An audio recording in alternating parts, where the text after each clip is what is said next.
سلام عزیزم، چطور حالت؟ برات ستاره چیدم، نمیشم بی خیالت. سلام عزیزم،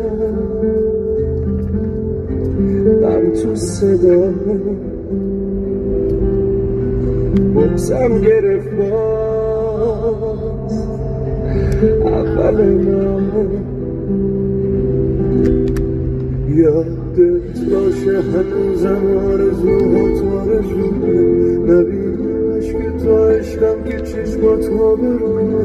تمام دلخوشی اینه که برمیگردی پیشم، اینو از من نگیری که دیگه دیوونه